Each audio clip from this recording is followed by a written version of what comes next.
Me llamo Ginger J. Bradley, tengo 27 años. Ni siquiera estaba completamente despierta cuando empezaron los gritos. La primera voz que escuché fue la de mi hermana, aguda, fuerte, cortando el pasillo antes de que pudiera abrir bien los ojos. Mi cuerpo se sentía insoportablemente pesado, como si lo hubieran llenado de arena mojada. No podía moverme con facilidad, la boca me estaba seca, la cabeza me latía, y tenía una presión en el pecho que no tenía nada que ver con el accidente. No tenía idea si era de día o de noche. Las luces fluorescentes sobre mí no ayudaban en absoluto, solo zumbaban débilmente, frías y borrosas. Lo último que recordaba con claridad era el metal doblándose sobre sí mismo, mi coche dando vueltas, un extraño gritando que venía ayuda, sirenas acercándose, y luego nada. Ahora estaba despierta, enredada en cables. Un brazo estaba en cabestrillo, la pierna doblada de manera incómoda, y moretones se extendían por mis costillas como si algo quisiera salir a la superficie. Mi hermana, Tessa, estaba de pie al borde de mi cama, mirándome como quien inspecciona un daño que no termina de creer. Mi madre se dirigió directamente a la silla junto a la ventana y sacó el teléfono, como si toda la situación fuera solo un inconveniente que iba a soportar sentada. Ninguna de las dos me preguntó cómo me sentía. Ninguna me tocó. «Qué dramática», dijo Tessa, mirando las máquinas y luego a mí. «¿Por qué destrozaste tu coche?», continuó. «Unas costillas rotas y un esguince. Además, ese coche ya era chatarra». Sonrió como si acabara de decir un chiste ingenioso. Mi madre rió suavemente sin levantar la vista de la pantalla. Me quedé quieta. Me ardía la garganta demasiado para hablar y sinceramente tenía miedo de decir algo que solo empeorara las cosas. Aprendí hace mucho tiempo que guardar silencio era más seguro con ellas. Tessa se acercó, entrecerrando los ojos al monitor. «Este pitido es molesto», dijo. «Siempre finges estar enferma. Lo has hecho desde que éramos niñas». Antes de que pudiera procesar lo que hacía, extendió la mano y arrancó el cable. La pantalla se apagó. La habitación quedó en un silencio que no se sentía normal, demasiado definitivo, demasiado completo. No me moví, no grité. Estaba exhausta, dolida y demasiado acostumbrada a que me ignoraran como para reaccionar. Entonces, un pensamiento extraño cruzó por mi mente, silencioso y perturbador. Tal vez así es como la gente pierde la cabeza. No de golpe, no en un momento dramático, sino lentamente, pieza por pieza, cuando nadie les cree. Lo que ninguno de nosotros se dio cuenta fue que la puerta de mi habitación no se había cerrado del todo. La enfermera intervino con una calma que casi dolía, su rostro impasible, pero sus ojos eran agudos, atentos, como si pudieran atravesarlo todo. No levantó la voz, no discutió, solo dijo: «No te vas, ya llamé a la policía». Tessa se quedó pálida, como si la hubieran sumergido en agua helada. Mi madre abrió la boca, pero no salió nada, y enseguida llegaron las excusas. No pretendía nada, estaba molesta, ha sido una semana difícil. La enfermera no respondió, ni un gesto, ni una palabra. Reconectó el monitor, revisó mi suero y volvió al pasillo. Ya podía escuchar pasos rápidos y el crepitar de los radios. Tessa empezó a deambular de un lado a otro, inquieta. «Estás exagerando esto», dijo. «Está bien, mírala». No pude contestar. Tenía un nudo en el pecho y no sabía si era por el accidente o por estar atrapada en la misma habitación que ellas. 10 minutos después, aparecieron 2 policías, una mujer y un hombre. Primero hablaron con la enfermera, luego conmigo. La oficial me preguntó si me sentía segura. No dije nada. No tenía que hacerlo. Eso fue suficiente. Les anunciaron a mi hermana y a mi madre que serían detenidas por manipular equipo médico y amenazar a un paciente hospitalizado. Las vi trabarse, negarlo todo, culparse entre ellas y finalmente callar mientras el personal de seguridad las acompañaba hacia la salida. La puerta se cerró con un clic tras ellas y por primera vez desde el accidente no me sentí el problema. Pensé que lo más duro sería verlas salir como criminales, pero el alivio no duró mucho. En cuanto la puerta se cerró, la habitación se sintió enorme y vacía, y me quedé tumbada unos minutos, escuchando el pitido del monitor como si tratara de convencerme de que todavía estaba a salvo. Mis manos temblaban bajo la manta, no por frío, sino porque mi cuerpo finalmente estaba procesando lo que casi había sucedido. Miré al techo y traté de respirar más despacio. Entonces caí en cuenta. Si la enfermera no hubiera estado allí afuera, si no hubiera escuchado cómo se soltaba el cable, no habría habido testigos, solo yo, conteniendo la respiración en silencio mientras mi hermana fingía que no pasaba nada. Poco después, entró otra enfermera. Sus ojos eran más maduros y amables. Una calma que solo da a ver demasiado como para sorprenderse por nada. Me ajustó la vía intravenosa, revisó mis signos vitales y me preguntó si quería que viniera una trabajadora social. No respondí. No sabía qué quería, pero sí sabía lo que no quería. No quería que regresaran. No quería escuchar a mi madre decir que exageraba, ni sentir la sonrisa de mi hermana rondándome como si yo fuera un problema que quería resolver. Unos 30 minutos después, entró otra doctora, distinta a la residente que me cosió. Se movía con calma, atenta, como si ya hubiera leído toda mi historia. Su placa decía, Doctora Connor. Me preguntó si tenía dolor. Le dije que estaba bien, porque bien era más fácil que explicar algo complicado. Acercó una silla y supe que no había venido a hablar de moretones. Me contó algo inesperado. Lo del monitor no había sido la primera vez que Tessa causaba problemas en el hospital. Mientras yo estaba inconsciente, intentó acceder a mi historial médico diciendo que era mi contacto de emergencia. No lo logró, y luego empezó a decir al personal que yo exageraba síntomas y que mis analgésicos eran innecesarios. También mencionó a mi madre. Las cámaras la habían grabado poniendo los ojos en blanco y burlándose de mi respiración. Detalles que parecen pequeños, pero que dejan de serlo cuando estás atrapada en la cama sin poder defenderte. El hospital tenía registros y testimonios. La doctora Connor me preguntó si quería presentar una queja formal. Miré la pared. No sentía ira, solo un frío vacío. Durante años me había dicho que todo era estrés o dureza de mi hermana. Ahora sabía que era un patrón. Esa noche me trasladaron a una planta más tranquila, a una habitación pequeña al final del pasillo. La enfermera me dijo que era normal en pacientes con traumatismos, pero vi la verdad en sus ojos. No era solo recuperación, era protección. El hospital desconfiaba de mi familia, y yo tampoco. Cuando me devolvieron el teléfono, estaba en una bolsa con mi cartera y mi reloj. La batería casi se había agotado, pero al encenderlo, me encontré con 32 llamadas perdidas, 17 mensajes de voz y 6 mensajes de Tessa, todos alrededor de las 3 de la mañana, mezclando rabia y pánico. No puedo creer que dejaras que nos arrestaran. Llámame antes de que esto empeore. Lo estás arruinando todo. Los mensajes de mi madre eran distintos, más cortos y controlados. No pretendíamos que llegara tan lejos. Deja de hacerlo público. Estás dañando a la familia. Siempre usaba familia como escudo, como si al decirlo borrara lo que pasó. Al mediodía mi tía Lorna me llamó llorando. Mi madre ya le había dicho que yo les había tendido una trampa y que estaba drogada y armando un escándalo. Mi tía, con la voz temblorosa, me preguntó si era cierto.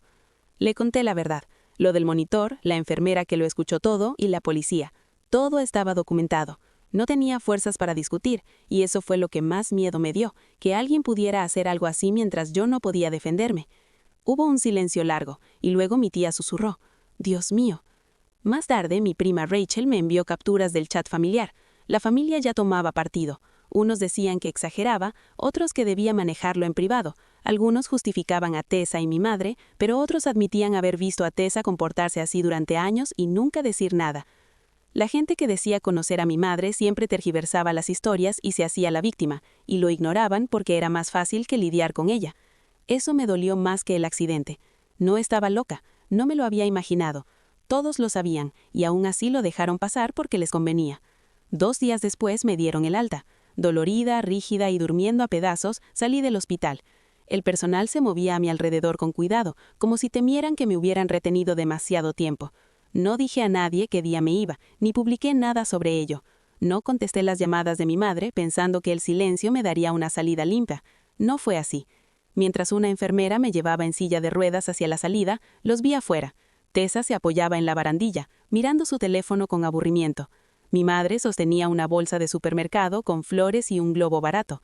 Sonreía como si nada hubiera pasado, como si todo se pudiera arreglar con un tono amable y un par de accesorios. No pretendíamos que llegara tan lejos, dijo mi madre acercándose. No respondí, no tomé las flores, ni siquiera aminoré el paso. Las manos de la enfermera se apretaron fuerte en los manillares y sentí su vacilación, como si esperara mi permiso para lo que venía. Mi madre caminaba a mi lado de todos modos, casi corriendo para seguirme al ritmo, diciendo que exageraba, que hacía público algo privado, que las estaba castigando por un malentendido. Tessa sonrió con sorna, como si ya estuviera ensayando cómo fingir inocencia y contar la historia después. El rostro de la enfermera permaneció neutro, pero sus ojos no. Ya había visto esa dinámica muchas veces. No parecía sorprendida, solo cansada. Subí al coche sin decir una palabra. La gente que decía conocer a mi madre siempre tergiversaba las historias y se hacía la víctima, y lo ignoraban porque era más fácil que lidiar con ella. Eso me dolió más que el accidente. No estaba loca. No me lo había imaginado. Todos lo sabían, y aún así lo dejaron pasar porque les convenía. 2 días después me dieron el alta. Dolorida, rígida y durmiendo a pedazos, salí del hospital. El personal se movía a mi alrededor con cuidado, como si temieran que me hubieran retenido demasiado tiempo. No dije a nadie qué día me iba, ni publiqué nada sobre ello. No contesté las llamadas de mi madre, pensando que el silencio me daría una salida limpia. No fue así. Mientras una enfermera me llevaba en silla de ruedas hacia la salida, los vi afuera. Tessa se apoyaba en la barandilla, mirando su teléfono con aburrimiento. Mi madre sostenía una bolsa de supermercado con flores y un globo barato. Sonreía como si nada hubiera pasado, como si todo se pudiera arreglar con un tono amable y un par de accesorios. No pretendíamos que llegara tan lejos, dijo mi madre, acercándose. No respondí. No tomé las flores. Ni siquiera aminoré el paso. Las manos de la enfermera se apretaron fuerte en los manillares y sentí su vacilación, como si esperara mi permiso para lo que venía.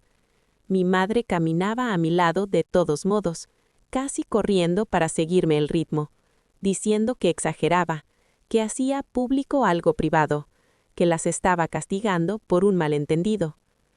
Tessa sonrió con sorna, como si ya estuviera ensayando cómo fingir inocencia y contar la historia después. El rostro de la enfermera permaneció neutro, pero sus ojos no. Ya había visto esa dinámica muchas veces. No parecía sorprendida, solo cansada. Subí al coche sin decir una palabra. Cuando inicié sesión y vi el saldo, se me encogió el estómago. La cuenta conjunta tenía poco más de $800. 3 meses atrás había más de 10,000. Actualicé la pantalla esperando que los números cambiaran solos. No pasó. Había retiros y transferencias grandes separados para no activar alertas de fraude. 3,000 aquí, 3,000 allá. Limpio, legal, intencional. Ni llamé a mi madre. Cerré la cuenta y empecé a borrar mi nombre de todo. Tarjetas, servicios compartidos, autorizaciones antiguas. Cada clic se sentía como cortar un cable que me drenaba en silencio. Esa tarde pedí cámaras de seguridad, porche, puerta lateral y dentro de la sala. Odiaba tener que pensar así, pero odiaba más la alternativa. El técnico llegó a la mañana siguiente, profesional, y solo le dije que guardara todo en la nube. Esa noche dormí más de 4 horas por primera vez desde el accidente, hasta que justo después de medianoche golpearon la puerta. Primero uno seco y pesado, luego otro. Escuché mi nombre. Me quedé agachada detrás del sofá con el teléfono en la mano, marcando. Reconocí las voces. Tessa, fuerte y exigente, y mi madre detrás, calmada, diciendo que podía hablar como adulta y que se lo debía. No respondí. La operadora me dijo que esperara. Vi a Tessa pasearse por el porche y sostener un ladrillo, decidiendo hasta dónde quería llegar. La policía llegó más rápido de lo esperado. No hubo sirenas, solo los faros iluminando la entrada. Un agente se colocó entre ellos y mi puerta y les dijo que se fueran. Intentaron actuar con naturalidad, pero retrocedieron al ver que no me movía. Se quedaron en un coche al otro lado de la calle casi una hora, vigilando. Fue entonces cuando llamé a mi tío Alan y a mi tía Lorna. Esta vez les conté todo: el hospital, la cuenta bancaria, el casero, el ladrillo en la mano de mi hermana. No dudaron. Llegaron esa noche con maletas. Mi tía preparó té y mi tío revisó las cerraduras, prometiendo quedarse despierto un rato. A la mañana siguiente encontré otra violación. La puerta del armario colgaba de una bisagra y todos los platos estaban rotos. La ventana sobre el fregadero había sido forzada. Mi tía barría en silencio mientras mi tío examinaba el marco, con la mandíbula apretada como nunca antes. Entonces mi teléfono vibró. Un correo de mi aseguradora de vida. Alguien había intentado eliminarme como beneficiaria principal y poner a mi madre. No se completó, pero el intento me hizo sentir vulnerable. Se lo mostré a mi tía, que se lo pasó a mi tío. Recordamos una cena de hace 2 años. Mi madre quería estar preparada, y Tessa bromeó que esperaba quedarse con mi coche si yo moría. Mi tío llamó a un abogado antes de que pudiera asimilarlo. Las preguntas siguieron: denuncia presentada, acceso a finanzas, apoderados médicos, hospital documentó el monitor. Fue claro, esto ya no era solo abuso emocional, parecía un patrón delictivo. Al final del día, todas mis cuentas estaban cerradas o transferidas, las cerraduras cambiadas y reforzadas. Mi tía avisó a la familia que no compartieran información. Esa noche, otra alerta de seguridad vibró en mi teléfono. Se detectó movimiento en el porche justo después de medianoche. Abrí la aplicación y vi a un hombre que no reconocí, de pie, fuera de cuadro, con sudadera con capucha, vaqueros y el teléfono pegado a la oreja. Caminó despacio. Luego miró directamente a mi puerta y dijo mi nombre, sin gritar ni amenazar, como esperando que respondiera. No me moví, ni respiré. Se quedó un par de minutos más y luego regresó a un coche que no conocía y se marchó. No dormí después de eso. Solo revisé la grabación una y otra vez hasta que mi tía entró y me preguntó por qué seguía despierta.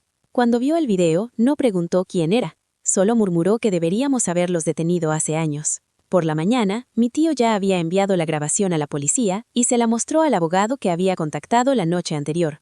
Presenté una declaración breve confirmando que no conocía al hombre, que no esperaba visitas y que no había compartido mi dirección fuera de la familia cercana. El agente me dijo que mantuviera las puertas cerradas y no me involucrara si regresaba. No parecía un plan definitivo, solo una pausa, pero mi tío tenía algo más en mente.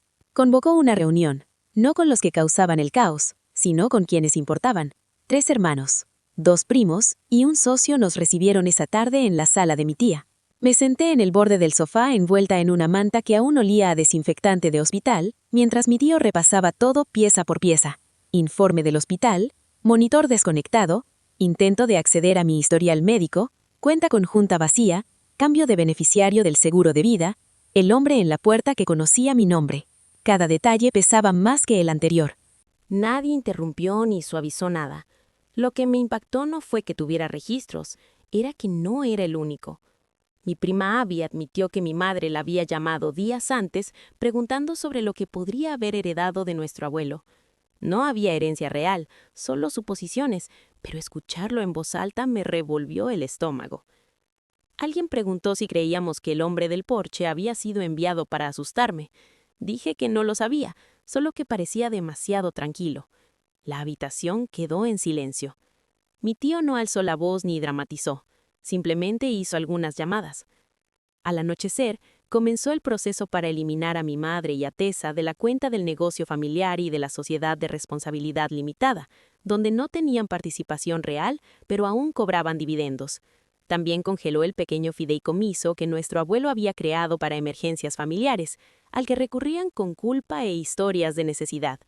Me dijo que dejara el asunto en sus manos, aunque se notaba la tensión en su rostro.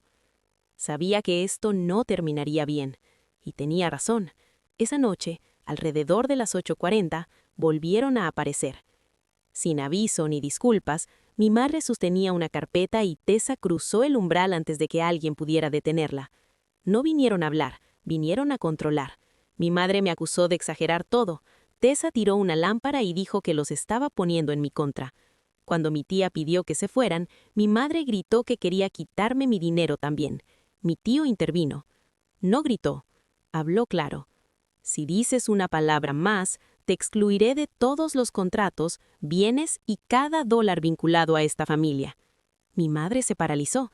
Tessa abrió la boca y se calló. Mi tío se volvió hacia mí. ¿Los quieres aquí?